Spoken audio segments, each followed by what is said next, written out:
All right, welcome back to week 3 of our media podcast. Last week we did a history podcast which covered Columbus sailing the ocean blue in 1492. So if that's a topic you want to hear about, go ahead and give it a listen. We love any and all feedback because we're still not 100% sure what we want to do with our history podcast in terms of structure. So even this one too. Even this one too. So any criticism on structure would be super helpful. Next week's history podcast is going to cover Ivan the Terrible, so get super pumped for that, because it's going to be... You wrote Vlad the Impaler. I think because we were potentially going to do Vlad and Ivan, but that didn't end up happening. It is just Ivan the Terrible. So this week we were going to do an Assassin's Creed related podcast. It's a game that Xavier and I really like, and we have a lot of opinions on. And we have one recorded, and it's certainly on the docket. But we're actually going to go in a different direction this week. Instead, we're going to talk about a comic book, the Marvel Civil War crossover event by Mark Millar, which was published in 2006. Civil War. Just Marvel Civil War. But we're doing it in preparation of Captain America Civil War, the Marvel Cinematic Universe movie, which is coming out on May 6th, so pretty soon. We've both read, in preparation for this, Xavier and I have read the 2006 Civil War crossover event, which the movie will draw inspiration from, and today we're going to give our thoughts on what we read. Our podcast this week is going to adhere to the following structure. So first we're going to just give our overall thoughts, brief points of what we liked and didn't like, and what some of the impressions it made on us were. Second, we're going to talk about our predictions for what the movie's going to include. So we'll look at some things that happened in the comic book and make some comparisons. And then converse to that, number 3, we're going to talk about what we think the movie's going to leave out, but what we wish we could see in it. And fourth and lastly, we're going to talk about our favorite moment. So, Xavier, start us off. What were your overall thoughts on the comic book? So the opening part of the novel was really intense, and I can definitely see them using that in the movie. Like some really crazy event, like some accident that happens, and then it causes this like strife with the public. Yeah. But I also think that the screenwriters are going to have to write a lot of their own material because there's so many different rights that they don't have Marvel characters for. Like the X-Men, they played a small role in the plot, but nonetheless, they were still there. Similarly with the Fantastic Four. However, the Fantastic Four have a much larger role and a much more impactful role in the storyline. And I also liked how it was a very dark time for the mutants or metahumans, whatever you want to call them. So it would be hard to include the Sentinels as well, because they're sort of also part of that X-Men universe, which is also interesting too. I really want them to just have the rights to everything, and then we can just like see actual depictions of everything. I don't think that this will be included either because of like the minimal role that they play. However, I think that the main storyline will continue in the movie. So there will be a lot that they simply leave out for like legal and time issues. But I think actually I'll just get into it later and like what the movie will include, because that's like sort of what I'm talking about right now. But yeah, I'll just leave it at that. Okay. So I've always wanted everybody coming together and facing each other, but not against each other, like Captain America, Team Captain versus Team Iron. I wanted them to face someone like Galactus or Thanos or Doctor Doom and like all those other supervillains. This is probably the next best thing, though. So to see everybody facing off against each other, they definitely won't have all the characters that the novel had. Nope. I don't expect there to be like any of that weird cloning stuff happening with the portals, right, and all of that. That's just too extreme, I feel. And there were many instances where I found that the characters were making illogical decisions, and there could have been many avoidances. And Captain America was kind of like, yeah, I'll leave it at that too. But overall, I'd give this thing a thumbs up. So you should definitely read it. Yeah, it's actually it's well written. The artwork's really good. It's actually a roller coaster. It goes up and down, like the pace changes, and then there's so many like team switches, and so it was good. Yeah, it was actually you that came up with the idea, I think, or proposed it, where it's like, why don't they just make a 9-hour movie about every Avenger fighting every villain? Like people, like that'd be an excessively long movie, but people would watch that. Yeah, you could even do it because that's what I hope they're going to do for the Infinity right. Wars. Yeah. Because, like, have in parts even, right? Like, sort of like Lord of the Rings, where you have, like... Exactly. You break up The Hobbit into 3 parts, even though it's, like, a book this big. Well, it would make sense, because you would have so many characters. And you have so much stuff to draw on. Yeah. But anyways, in regards to Civil War, I actually think it started out a little rocky. I do like the incident at the beginning. Basically what happens is this group of kind of pseudo superheroes called the New Warriors are filming a reality TV show where they go out and they catch villains.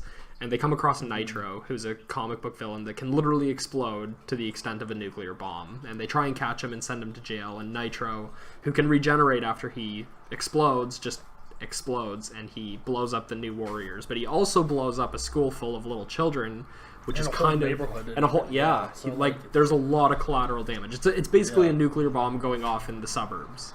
Yeah. And since Nitro is a superhuman or like a superhero kind of being, it's the Avengers and the public superhero groups that have to take the flak for that. So I did like that, but I think once that happens, there's a lot of these just like still frames of characters talking, and it's a lot of exposition, and it's important. It's getting them where they need to be, and it's explaining why they're going to end up where they will later on in the book. But I think it was a rocky start at first, but overall the story does become really suspenseful and emotional. There's so many character moments that are just soul crushing to watch play out. To bring up the Fantastic Four again, when Sue like leaves Reed, it's especially hard. Because like that's the first family. Like the Fantastic Four was Marvel's first family, and here are the mom and dad of that family essentially divorcing.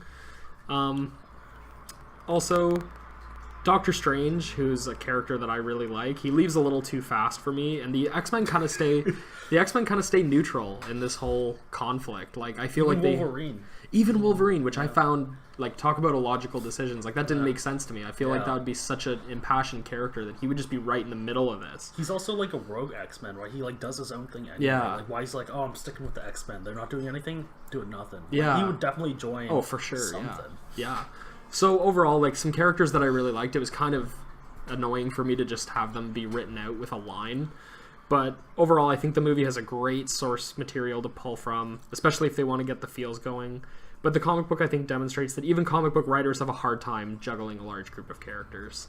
Definitely. So anyways, I think our overall thoughts are that it's really great. It's not perfect by any means, but it's super great, and it's definitely a Marvel comic book that's worth reading. So now we're going to talk about some of our predictions for what the movie's going to include. And Xavier, I'll let you take the lead on that. Alright, so like I said before, there's just so much that they simply can't include, whether it be because of budget constraints, time, legal issues, or just too fantastical, like the portals, like the cloning. Because the cloning, I found, was like, whoa, what the heck is happening? I never read Civil War before this, and then there was a Thor cloning. It's like, whoa, what the F is happening? What is 42? Like, what are these portals? Like, what are these prisons and all of that? So I don't think that's going to happen at all. And we also won't see S.H.I.E.L.D. as a part of this, because in the MCU, they've already been disbanded. So you might see, like, a sort of rogue task force, but not S.H.I.E.L.D.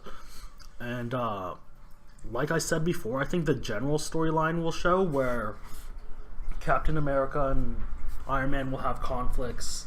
I don't know. I don't really want to get into it, but with like regards to that, like Captain America will like refuse to register with the government as a metahuman and like be properly trained. Actually, in this case, I think he'll refuse to give in Bucky for the crimes that Bucky committed. That makes a lot of sense. And then when he was the Winter Soldier, and then he'll just go rogue with Bucky instead of like registering for the government. Yeah. So this is the only way that I really want to see the movies playing out, is like not the registering method. That's what I would prefer. If there's like, but it's definitely not going to happen. I think it's just going to be Bucky not being. Captain America's not going to allow Bucky to be arrested, and I don't even know what I'm saying here. What is this? I think you're like, it's basically just the fact that like it is very much going to be a Winter Soldier sequel, and that Bucky's going to be a lot of the reason that Captain America makes the decisions that he does in the comic books. It's not going to be as political. It's going to be like Bucky's going to play a huge role in his motivation. Because especially in the trailers, because we saw in the trailers like that is like his main reason. He's like, oh, he's my friend. I'm not going to lose him again. Right. Sort of thing. I also don't think that there's going to be much of a switching side to side. I don't see Black Panther switching sides or Spider-Man switching sides. I think they're just going to stay on one side. Yeah. And I doubt that there's going to be any killing. So there was... I know you're going to talk about Goliath, right? Right, Yeah, so there's killing in this comic book. I don't think there's going to be any in the movie because it only works for movies like Deadpool, where it's accepted already. But in a Captain America movie, I don't think it's going to happen. Maybe the only death I can see coming is Captain America. Right. But that's it. I don't think anybody else is going to die. Yeah. Well, you brought up Goliath, and oh, sorry. Did you still have a couple points? Yeah, okay. So basically what I think is going to happen is that Captain America will face Iron Man, each with their respective teams, a number of times, with and without help from certain members. And during these exchanges, more and more animosity will build. And then Captain America realizes that he's being ignorant and irrational little shit, and then he will turn himself in. And then when he's being killed, some noob on the street will just go up there and shoot him. And I think that it's going to be Mrs. Sharp, which is like that chick who was like yelling at Tony in the beginning. Yeah, so she's the mother of a kid that died in Stanford. Stanford's where the bomb went off, and her children was one of the kids in the school that was blown up by nitro. So she pins a lot of the blame on like the Avengers. Yeah. And of course, there's going to be like a ton of filler of just dialogue and shit, but I think that's pretty much what's going to go down. Yeah. So for me, you brought up Goliath, and I think they'd be it'd suffer a huge missed opportunity if they didn't include Giant Man in any capacity. Obviously, I don't think they are. You don't think so? No. I think it would be kind of a nice twist because we don't see much of Ant-Man in the trailers, and I know they're not going to kill him off because they literally just introduced him, so they wouldn't kill him as Goliath, but I think that they would definitely... I think they might give a shout-out to Giant Man. That's kind of what I'm hoping that Ant-Man's big action set piece is. There's probably going to be I actually thought that there'd be a lot of characters switching from side to side, and I think that there's characters in this movie that are specifically going to fulfill that role. I think that's why, in the end, one of the reasons why he ended up being included, Spider-Man, and I think that potentially Black Widow and the Black Panther could fill those roles as well. You've kind of actually convinced me that it won't be Black Panther. I think he will be very much Team Iron Man, but Black Widow, I think, looks kind of wishy-washy to me. There's some shots in the trailer where she looks like she's standing with Cap, and then she looks like she's standing with Iron Man. So I think she could be a character that they kind of... I can see Black Widow doing it, yeah. Yeah. I think there will be at least one character in this movie that flip-flops. I don't think they will unmask Spider-Man in this movie because it's his introduction.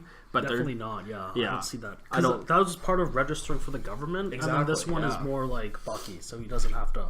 take off his mask. So I don't think Spider-Man will flip-flop. I don't think the Black Panther will, but I definitely think the Black Widow could be potentially the character that does that. I actually think Spider-Man will play a very insignificant role in the movie too. I also don't think he's going to do a lot of the stuff that he did. I think that role is going to be divided between Black Panther and... Yeah, I think the Black Panther will be included a lot more. Yeah. Yeah, than in the comic. Yeah. Also, there's probably going to be like a huge... focus on what the media thinks of what's going on, especially if there's a huge incident at the beginning, because in the comic book there's a lot of panels where like a huge incident will be going down and you'll get to cut between like a newsreel or like some kind of footage and whatnot. So I think that's an angle that they're potentially gonna cover. Batman and Superman did it too. Yeah, it's popular. It is popular, especially because this is so much based in like what the public thinks of superheroes. And overall, I think that just the emotional beats and the character arcs are going to be what they pull from for the source material. I think the comics are being used as a skeletal outline, and the movie's going to be a lot smaller in scale, more personal than what we see in the book. But I think that a lot of like where the characters end up by the end and how they feel about things is going to be what they pull from. So now we're going to talk about what we wish we could see. So these are things that they included in the comic book that we wish we could see, but we don't think we're going to see in the movie. So, I know you already said the Fantastic... Well, like, you have it written down below, the Fantastic Four storyline, so I'll just let you talk about that. Sure. But I would also like to really see that, too, just because it is intense. It is, yeah. I would love to see Spider-Man just getting his ass handed to him by Green Goblin and Dormammu. I think it's Dormammu. I'm not sure. I'm not sure who that villain was. Because he had the skeleton head. Yeah. With the flame, like, whatever. So I was like, I assumed. The scene in the sewer where all of his villains get released. He's just getting wailed on. Oh, man, I love that. And just watching this, like, what's his name? Isn't, like, his last name, like, Holland? Is it Tom? Tom Holland. Yeah, I just love to see that. Some kid getting beat the fuck out of. Because I fucking hate this Spider-Man so much. Oh my god, I just want to see him dead. I don't want to watch any of his, like, fucking shitty Disney princess movie shit. I just want to see him die, so... Do you want to go into why, maybe? You don't like this new...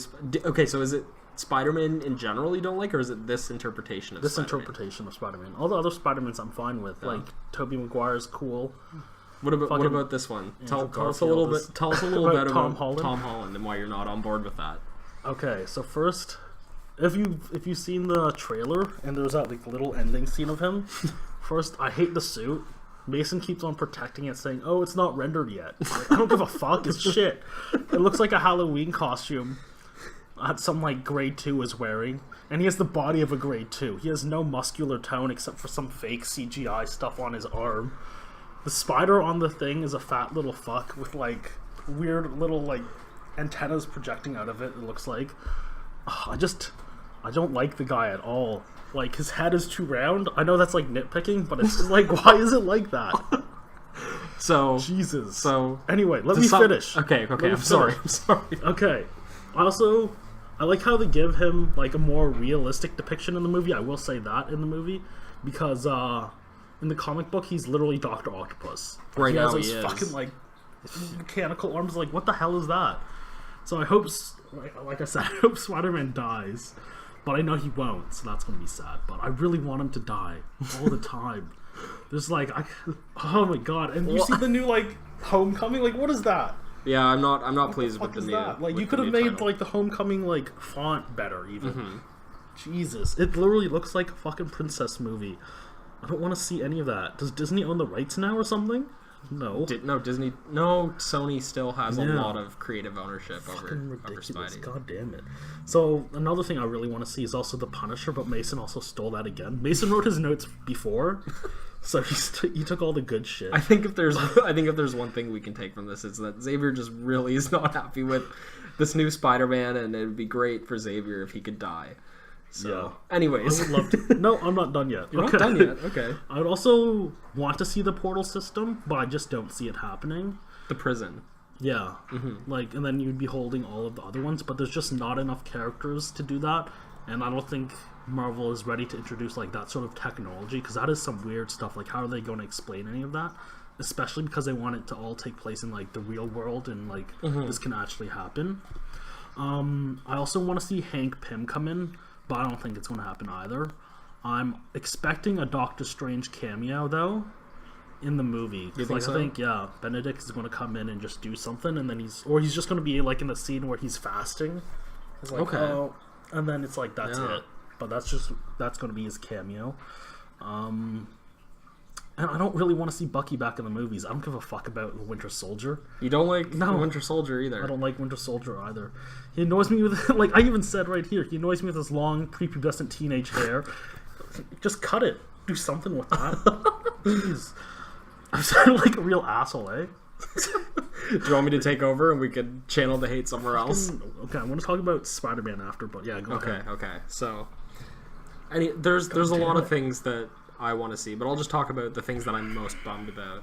So, the Fantastic Four storyline. I talked about how they're the first kind of Marvel family and how big of a deal it was that Reed and Sue were almost going to divorce.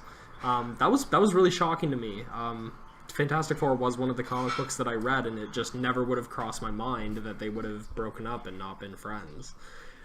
I think it demonstrates that the Civil War is literally so divisive for them that they consider no longer being a couple. And they're like the Marvel power couple, aside from maybe like Peter Parker and Mary Jane. I'm definitely going to miss not being able to see the Fantastic Four go through such a trial, but I know it's because of legal technicalities and, other studios hold the rights. Second, though, I'm really going to miss what the Punisher does in this comic book. Because, like, damn, does he have a really good role in this story. It's short, but, like, it really stands out. This is something that could be brought up in the movie, but it's like a 0.01% chance. Because, like, I really don't think they're going to pull in the Netflix series quite yet. Basically, I like I would love that though. It would be sweet, it Yeah. would, but you're right, like I don't think we're gonna see it. Basically, I just really like the Cap so desperate that he needs to turn to someone like the Punisher for assistance. Yeah. Despite the fact that like if the chips were down, like Cap would totally despise this guy. Like there's no way they would team up if the circumstance was any different. There's a really funny but also really badass moment, which almost made it to my favorite moment list, but it didn't. And it's where two bad guys try to join Team Cap. Bluey. Yeah, they walk in through the door and they're like, "Hey man, like the government's hunting us down." And the Punisher literally just pulls out a gun and shoots both of them in the face. And Cap gets so frustrated by that because that's just so immoral that he beats the living fuck out of the Punisher and he's just like, "Get out! Like I'm so done with your shit." But yeah, I'll miss not being able to see this because there's some great banter between Cap and the Punisher. Like, the Punisher kills no matter what, and Cap, even when he's backed against the wall, will always try and forgive people and always try and use non-lethal means. In the comic books, I know that Cap is like a savage and he kills in the movies. It would have been great to see these two philosophies kind of compete in the movie, but they kind of already covered it in Daredevil Season 2, and Civil War is crowded enough as it is, so I think it's just going to stay in the books for now. Anyways, we'll cover now the last segment of our podcast, which is our favorite moment. So, Xavier, do you want to talk us through your favorite moment? Do you even want to like guess? My favorite moment would be when Spider-Man nearly dies. I have such a distaste for Spider-Man. Just watching him get beat up, like the artwork was so nice to see too. He's just almost dead. He's like limping. Punisher has to save him. Mm-hmm.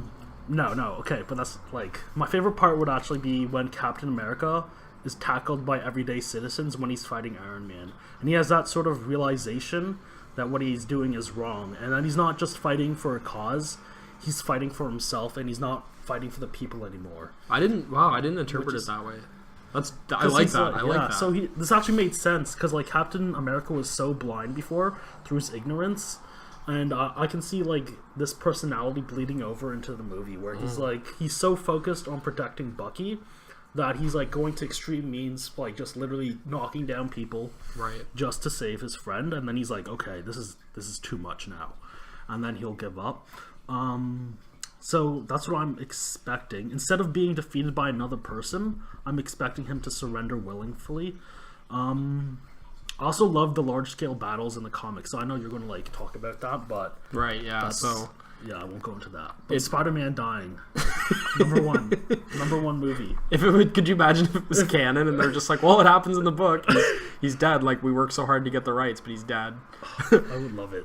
Anyway, so you brought up there's quite a few like huge action sequences in the comic book, and one of them, which is a fight at one of Tony Stark's chemical plants. It's like an ambush. Yeah, it's an ambush scene where Cap's team is basically led into this scenario where they think that, we're going to be granted amnesty and it'll be all flowers and whatever, but it's a huge ambush, and like a lot of the Avengers that join Iron Man just come and they like try and murk the secret Avengers.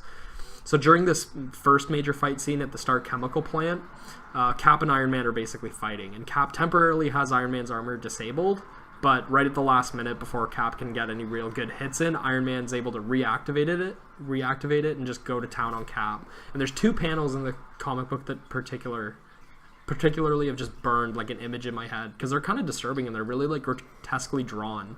Like you brought up, Xavier, like the artwork here is like in some cases really, really detailed. So the first is when Tony... It is, yeah. So the first panel shows Tony stopped for a moment and he just looks at how horribly he's beat Cap and he's just like, your jaw is falling off, like surrender. And the next panel's Cap, and he looks like he's literally on the verge of death, but he's still standing, and he says, "Not to a pampered prince like you." And it just stands out for me, well, for two reasons, really. One, like, the artwork is just so detailed, and it literally makes Cap look like he's about to just drop dead.